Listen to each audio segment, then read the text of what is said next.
absolutely disgusting behavior.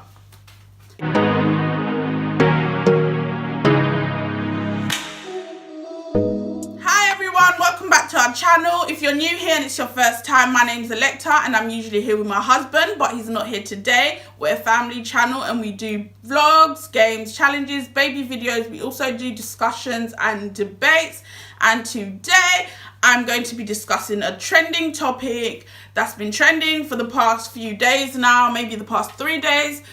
It's about a docuseries called Surviving R.kelly. That's such a dramatic name, but it's literally Surviving R.kelly at this point, because some of the stuff that I've watched in this docuseries is very disturbing and very sickening. So the docuseries is a 6-part docuseries. I've watched 4 out of the 6. I'm going to watch the remaining 2 today, but out of the 4 that I've watched, I think I've watched enough, to be honest. And in the docuseries, it basically goes in and looks at the allegations that have been made against R.kelly over the years of him being a paedophile, a child molester, a predator, all these kind of things. So the docuseries starts from his humble beginnings in Chicago when he started singing, and his school days and how he came about to be R.kelly, to his relationship with Aaliyah back in the day, and to his infamous sex tape with the 14-year-old girl that he ended up peeing on in the sex tape. And it also dwells a little bit about his cult, his sex cult, or this thing that they've said about him in the summer. Some headlines or some news bulletins came out saying that R.kelly is keeping women and holding women against their will. So my opinions on this is, wow. First of all, I'm just gonna say I actually really do believe these women. I do believe them 100%.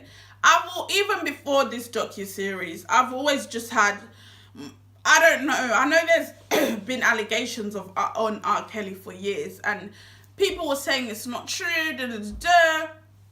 I've always had my doubts about him. I don't know, something just didn't sit right with me with the whole child molestation thing. I've always just, I don't know, I just always had my doubts about him. So, but nothing was really set in stone except the sex tape. The sex tape was evidence in my eyes, because although the girl denied that it was her on the tape, and the girl's parents also denied that it was her on the tape, which I believe R.kelly paid them off.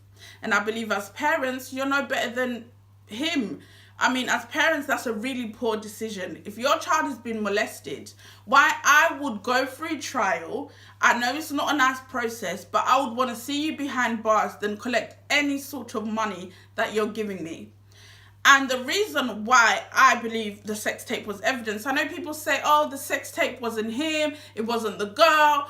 I just think that's, people know it was him. Everybody knows it was him. But I just think people just want to say that to make themselves feel better. Because in this docuseries, it actually features this 14-year-old girl's auntie, her schoolmate at the time, and her basketball coach or her gym teacher at the time. And all 3 of them did testify in court and confirm that it is the girl on the video. Hello? Your own auntie, your own school teacher that sees you every single day, and then you want to come and tell me that it's not you. Like, but obviously in the court of law, if it's not you, it's not you. If your parents are saying it's not you, it's not you. You understand what I mean? So just that within itself, that R.kelly has settled out of court so many times and he's paid off people so many times. There's actually some information online that claims that R.kelly has settled out of court a number of 6 times. It just raises eyebrows for me. It's like, if you're so innocent, like, why you'd rather just go through the system. One thing that has gotten me really mad throughout the time that they've been airing this docuseries is that I found that, especially on social media, on his page, if you go on his Instagram page, he has so many people supporting him. And I would have thought it would be men that's supporting him, because men will be men at the end of the day. But I found that it's so many women that are supporting him and saying that, oh, you know, these women are lying, they just want money, where were their parents at the time? These little girls were fast, they wanted it, they knew what they were doing. And it's just disgusting that women can write stuff like that. How can 14, 15-year-old girls want to be molested by a big 30, 27-year-old man? Like, it doesn't make sense to me. And this victim blaming in our community, in our culture, in the black culture, needs to stop. Because forget celebrity or entertainment world, even just normal everyday life, if someone gets raped or anything in black culture, it's usually, oh, why was the woman wearing the skirt so short? Why did she get so drunk? Things like this. Okay, there's situations you can prevent, but at the end of the day, we're talking about 15, 16, 17-year-old girls being abused by a man well into his 30s. Like, it just doesn't make sense. And you're saying, where were the parents? I have two takes on this. Because when I was 15 and when I was 16, I mean, I don't know about you, but we could all lie to our parents and say, oh, mom, I'm going to a friend's house, your friend can lie for you and stuff like that. So it's simple. They could have been lying to their parents could have genuinely not known where they were. But again, why I'm a little bit like, questioning the parents a little bit. I'm not blaming them, because at the end of the day, R.Kelly has done what he's done and he should be held accountable for his actions because they are wrong. But where I'm questioning it a bit is that the ease of these parents to let their children hang around someone who's like 30, 27 around their children is the same that goes for Aaliyah. Everybody knows the allegations that him and Aaliyah were married at one point, that they were dating, and it wasn't new. Most people in the industry knew about it, I believe. And even people in his own camp are coming forward to confirm this to be a fact. At one point in the docuseries, one of his assistant or former assistants at the time actually confirms that he was there at this marriage ceremony and he was the one that actually forged the papers for Aaliyah to actually be able to get married because she wasn't of the age of consent. You can see from this marriage certificate, they lied and said Aaliyah was 18 when she was really 15 at the time. To get married. And that pissed me off slightly because he didn't even sound remorseful in the way that he was saying it. Okay, he said that he's embarrassed and he's ashamed, but it's almost like he was saying it in a jovial kind of like laughing, and it's really not funny. We're talking about people's children, people's lives here. It's not funny. And you as an adult who was around him, you should have pulled him up and said, what you're doing is wrong. Why are you doing this? Or at least go and inform the appropriate authorities, her parents, police, whatever. But nobody around him did that, because I believe his whole team, everybody knew what was going on. But because R.Kelly was paying them off to be quiet, they were on the payroll, they didn't want to say anything. And people will do the sleaziest things for money these days. Really and truly, it's disgusting that as grown people, you will watch a grown man molesting kids left, right and centre and not say anything just because he's paying you. Yeah, like I was saying, Aaliyah was hanging around with R.Kelly at the age of 15. They were in the studio constantly together. She even wrote a song. She came out with a song called Age Ain't Nothing But a Number.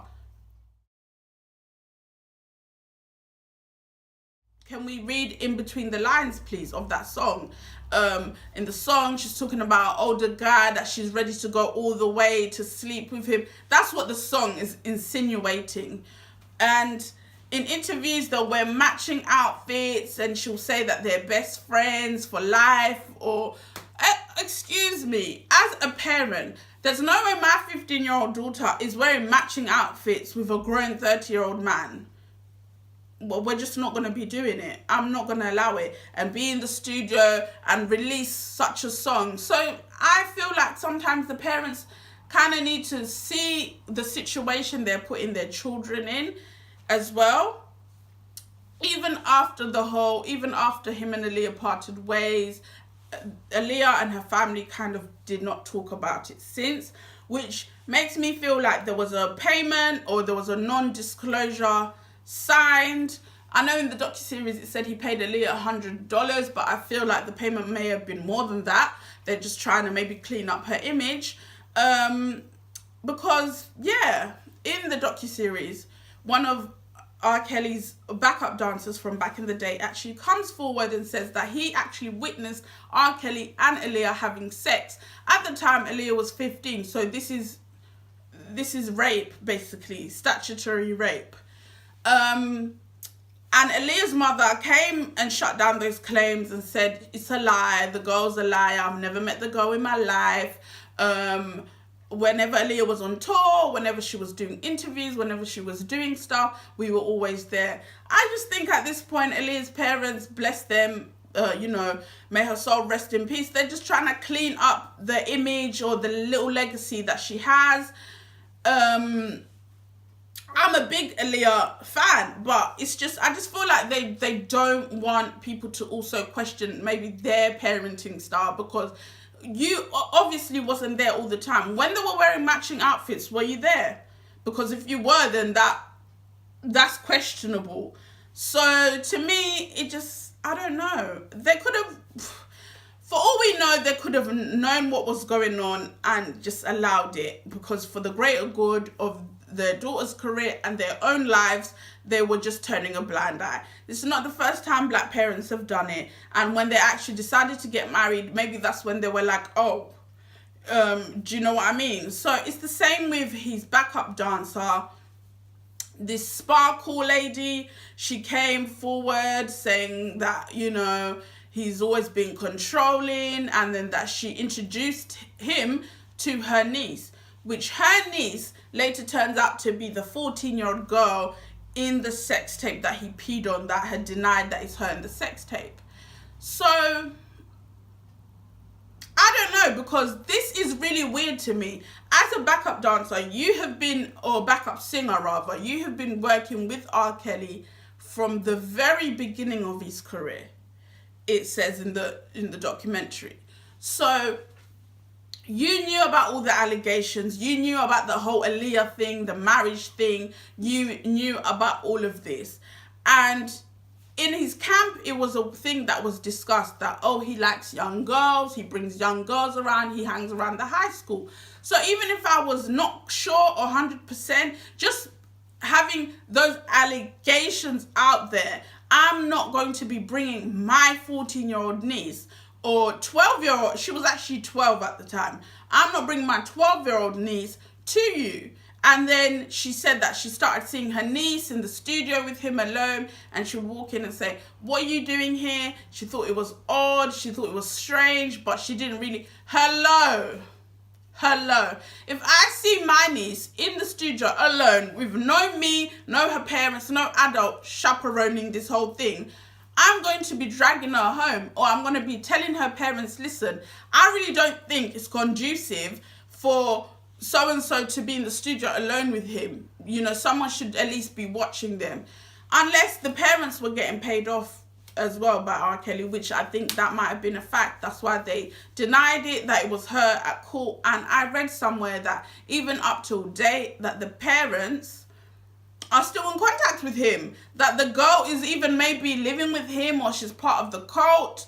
I don't know. The whole thing is just a mess, and I'm really disappointed. I'm really disappointed in R. Kelly, because I really like his music, and he's a really talented somebody. And his music, some of his music is very inspirational. It's the kind of music that you listen to when you want to escape, or you want to feel uplifted, or you want to feel strong. But now I don't even think I can listen to the songs the same, because this kind of message that you're putting out, and then you've ruined people's lives, you've hurt people, so many people. And I do know that he had been molested when he was younger by a family member, and it's very unfortunate. I know when you get molested, it's not an easy thing to go through. But I also know a lot of people that have been molested that don't yet go on to molest little children or molest other people. To me, I just think that's an excuse that people use sometimes, that, oh yeah, because I've been molested, I'm now going to do it to you. Like, hello, do you know what I mean?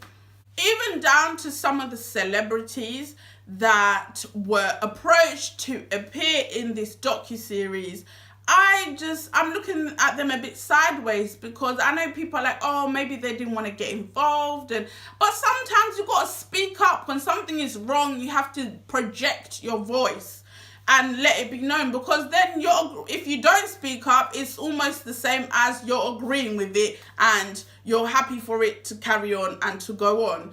So it's just, and to me, in the industry, there's rumours that a lot of people knew what R. Kelly was up to, but they didn't care hard enough, because at the time he was selling music, they still continued to collaborate with him, they still continued to work with him, because I'm sorry, it's the world we live in now, and especially the entertainment industry. You could be cutting and chopping up babies in the back door, bathing people in lamb's blood or whatever. No one will bat an eyelid, because people are just so money hungry or fame hungry. They don't care. As long as you're bringing in the money, molest whoever you want to molest. You could be sleeping with goats. Just do it. And do you understand what I mean? So it's ridiculous. The people are scared to come out and tell their stories, especially in our community, the black community. They're scared to tell their stories because no one will believe them. If you come out and say this and that has happened to me, people will say, oh, you're lying, you want money, you are fast, why did you do this, why did you go there? And at the end of the day, we cannot blame 14, 15, 16-year-old girls. And now he feels very untouchable. Now it's probably too late to do anything about these things. So it's just unfortunate that he's gotten away with it. And at the time when somebody could have done something, or we could have done something about it, everybody was turning a blind eye, acting like they can't see, acting like Stevie Wonder. Call a spade, and blame R. Kelly for his actions. He's a grown man. In no way should he be entertaining, sleeping, or having sexual relationships with minors. Even up to date, he's holding women hostage, or whatever the headlines came out in the summer, that he's got a sex cult. And some of these parents of these girls that he's holding hostage, they're claiming they haven't seen their daughters in months, they haven't spoken to them in weeks. And he basically, according to some of these victims, he tells you when to sleep, he tells you what to eat, he tells you when to be on the phone, he tells you how to dress. And if you don't, you have to call him daddy or some twisted kind of thing. And if you don't call him daddy, he starves you of food. Like, come on, I cannot make this up, people. Like, it's like a movie. Like, he starves you of food. Like, that's real deep stuff. You're starving somebody of food. Is this slavery? Like, is this roots? I just don't, is it roots? I just don't understand. One of the girls that he's holding hostage, apparently the parents were kind of okay with her going to do her music with him until she stopped coming home. Parents, just stop sending your kids to R. Kelly. Just stop. Just stop, because at this point, this is what's going to happen to you. It's going to take your children and then you cannot see them. And it's just, as far as his music goes, I still like his music, but I don't, like I said, I don't know if I'm going to be listening to it the same. I don't know. And him as a person, I've just really gone off him and I'm really disappointed. I know there's a few diehard R. Kelly fans out there. Tell me what you think. Tell me, you know, if you think that the parents have a hand to play with it. Just tell me what you think, guys. See you in our next video. Bye.